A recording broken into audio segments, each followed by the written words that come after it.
Dobrý deň. Vitajte v BruxUp, zistite svoj bruxizmus.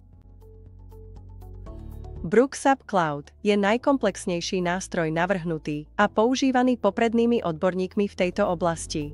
Má pevné vedecké základy a je uznávaný ako zdravotnícka pomôcka. Dnes je to najautoritatívnejšia aplikácia, ktorá vám umožní zistiť a správne riadiť bruxizmus počas bdenia. Bruxizmus je zložitý jav, ktorý závisí od mnohých faktorov. Je to dobrovoľná neuromuskulárna aktivita, ktorá je však často nevedomá a mimo vašej kontroly. BruxUp vám pomáha uvedomiť si to, čo je základným krokom pri učení sa, ako zvládať bruxizmus. Aplikácia vás povzbudzuje, aby ste zamerali svoju pozornosť na oblasť úst zodpovedajúcu zubom, temporomandibulárnym kĺbom, ktoré otvárajú a zatvárajú ústa, žuvacím svalom, ktoré sa nachádzajú v lícach a umožňujú vám žuť a pohybovať sánkou, a všeobecne na tvárové svaly. Tým, že spoznáte svoje svalové napätia, môžete vďaka pomoci skúsených lekárov aktivovať správne nástroje na korekciu a nakoniec zvládnuť bruxizmus. Aby však bol BruxUp naozaj užitočný, potrebujeme vašu spoluprácu. Teraz si vysvetlíme, ako to funguje. Hlavným nástrojom BruxUpu je upozornenie, zvukové upozornenie vydané vašim smartfónom vo forme notifikácie. Toto je chvíľa, keď si máte uvedomiť svoje svalové napätia. Keď začujete upozornenie, musíte zamerať svoju pozornosť na ústa a tvár tým, že si položíte 3 otázky. Prvá, v akej polohe sú moje zuby? 2. Sú moje tvárové svaly napäté alebo uvoľnené? 3. Bolí ma niektorá časť tváre? Uložte si svoj stav a otvorte upozornenie do 5 minút od upozornenia. Zobrazí sa obrazovka, kde môžete zadať klávesy zodpovedajúce vášmu stavu. Môžete si vybrať medzi rôznymi postojmi, ktoré sú veľmi užitočné na pochopenie dôležitých aspektov vášho správania. Nerob si starosti. Vysvetlíme si ich jeden po druhom. Začnime s 5 hlavnými podmienkami. Prvá, uvoľnené žuvacie svaly a zuby sa nedotýkajú. V tomto stave sa zuby nedotýkajú a žuvacie svaly aj tvár sú uvoľnené. Sánka je uvoľnená a v čelustiach ani na tvári nie je žiadne napätie. 2. Zovretie sánky bez kontaktu medzi zubami. Zuby sa nedotýkajú, ale svaly sánky sú napäté a sánka je v pevnej a tuhej polohe. Identifikovať tento stav môže byť náročné. Musíte sa sústrediť na to, ako vnímate svaly pod pokožkou, na ich stav napätia alebo stiahnutia. Pripomíname, že ide o dobrovoľné, ale nevedomé napätia, ktoré pravdepodobne vnímate ako normálne, čím sa napätie svalov stáva zvykom. Aby ste lepšie rozpoznali stav zovretia sánky bez kontaktu medzi zubami, pozrite si toto video od nášho fyzioterapeuta. V tomto krátkom videu sa spoločne pozrieme na to, ako rozpoznať mandibulárne strojčeky, čo je stav, pri ktorom sa horné a dolné zuby nedotýkajú. Medzi nimi je malý priestor, ale napätie svalov čeluste drží čelusť v pevnej a tuhej polohe. Pozrime sa teraz s Máriou Juliou, ako rozpoznať tieto svalové napätia, ktoré sú dôležité pre bruxizmus v bdelom stave.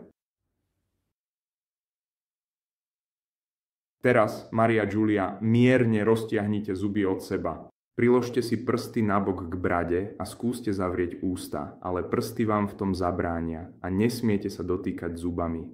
Podržte tento tlak niekoľko sekúnd a vnímajte, pozorujte, rozpoznajte napätie, ktoré sa vytvára v čelusných svaloch a možno si pomôžte zatvorením očí, aby ste lepšie vnímali. A relaxujte. Teraz vždy s mierne od seba vzdialenými zubami priložte prsty nabok k brade a skúste viac otvoriť ústa, ale prsty vám v tom zabránia. Držte tento tlak niekoľko sekúnd a vnímajte, pozorujte a rozpoznajte napätie, ktoré vzniká vo svaloch čeluste a spánku. A prosím, trochu relaxujte. 3. Zuby v kontakte v pevnej polohe. Zuby sa navzájom mierne dotýkajú. Tento stav môže postihnúť všetky zuby, ako aj jeden zub. 4. Zovretie zubov so silným kontaktom v pevnej polohe. Zuby sa navzájom silno dotýkajú. Tento stav môže tiež postihnúť všetky zuby alebo len jeden zub. 5. Škrípanie zubami. Zuby sa o seba trú klzavými pohybmi. Tieto pohyby môžu prebiehať v akomkoľvek smere a s rôznou intenzitou svalovej sily. Prostredníctvom aplikácie BruxUp môžete tiež nahlásiť ďalších 5 relevantných stavov. Ak máte jazyk pritlačený k zubom, ak si dávate jazyk medzi zuby, ak si hryziete líca, pery alebo jazyk, ak držíte predmety medzi zubami, napríklad ak si hryziete alebo žujete nechty, alebo ak žujete žuvačku. Ak pri príchode upozornenia pociťujete bolesť v jednej alebo viacerých častiach tváre, môžete to nahlásiť prostredníctvom aplikácie BruxUp. Tu je návod. Ak po zadaní stavu nepociťujete žiadne bolesti, stlačte tlačidlo Uložiť pre uloženie údajov. Ak pociťujete bolesť v ktorejkoľvek oblasti tváre, stlačte tlačidlo označené Bolesť. Zobrazí sa obrazovka, kde môžete potiahnutím prsta doprava alebo doľava identifikovať oblasť, v ktorej cítite bolesť. Klepnutím na presný bod si môžete zvoliť intenzitu bolesti v danom okamihu na stupnici od 1 do 10. Jednotka zodpovedá veľmi miernej bolesti, zatiaľ čo desiatka predstavuje veľmi silnú bolesť, najhoršiu, akú ste kedy zažili. Po dokončení sa môžete vrátiť na obrazovku tváre s vyznačenými oblasťami bolesti. Ak cítite bolesť aj v iných častiach tváre, môžete kliknúť na ďalšie oblasti bolesti a zadať intenzitu pre každú z nich. Na záver, vždy nezabudnite stlačiť tlačidlo Uložiť, aby ste uložili všetky údaje. Keď toto video dokončíte, môžete si nastaviť aplikáciu BruxUp. Pre upozornenia si vyberte vyzváňací tón, ktorý vám najviac vyhovuje. Skontrolujte, či je odlíšiteľný od všetkých ostatných vyzváňacích tónov vo vašom smartfóne. Pamätajte, že hlasitosť vyzváňacích tónov sa nastavuje samostatne od celkovej hlasitosti. Nastavte si hlasitosť tak, aby nebola príliš nízka, aby ste upozornenia vždy počuli. Vyberte si časové rozmedzie na prijímanie upozornení, ktoré najlepšie vyhovuje vašim zvykom. Ak vám práca neumožňuje používať smartfón, zvoľte časové rozmedzie mimo pracovných hodín alebo počas práce upozornenia ignorujte. Pamätajte, že po začatí testu už časový úsek nie je možné zmeniť. Pre vašu vlastnú bezpečnosť nikdy nepoužívajte BruxUp počas jazdy alebo pri nebezpečných činnostiach. BruxUp vám pošle 20 upozornení denne. Na získanie dostatočného množstva údajov musíte reagovať na aspoň 12 upozornení denne počas 7 dní. Ak nedosiahnete 12 denných upozornení, nebojte sa, test bude pokračovať niekoľko dní, kým nebudete mať 7 dní s aspoň 12 odpovediami denne. V každom prípade, po zodpovedaní 140 oznámení bude test zastavený.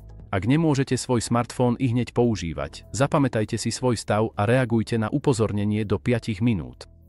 Po 5 minútach bez odpovede sa upozornenie bude považovať za ignorované.